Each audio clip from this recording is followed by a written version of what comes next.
नाशिक पंचवटी पोलिसांची मोठी कारवाई, चोरीचे सीसीटीव्ही डीव्हीआर हस्तगत, 2 आरोपी जेरबंद. पंचवटी पोलिसांनी चोरीस केलेले सीसीटीव्ही कॅमेराचे डीव्हीआर जप्त करून 2 आरोपींना अटक केली आहे.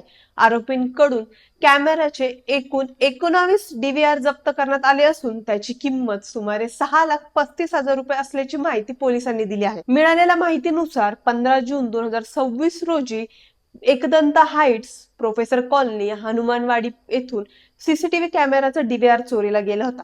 या प्रकरणी पंचवटी पोलीस ठाण्यात भारतीय न्याय संहिता कलम 303 अंतर्गत गुन्हा दाखल करण्यात आला होता. या गुन्ह्याचा शोध सुरू असताना पोलीस आयुक्त संदीप कर्णिक, पोलीस उपायुक्त मोनिका राऊत, सहाय्यक पोलीस आयुक्त शेखर देशमुख आणि तसेच वरिष्ठ पोलीस निरीक्षक गजेंद्र पाटील यांच्या मार्गदर्शनाखाली गुन्हे शोध पथकाने तपास सुरू ठेवला. गोपनीय माहितीच्या आधारे पोलिसांनी हनुमानवाडी ते चोपडा लॉन्स रस्त्यावरून 2 संशयितांना ताब्यात घेतले.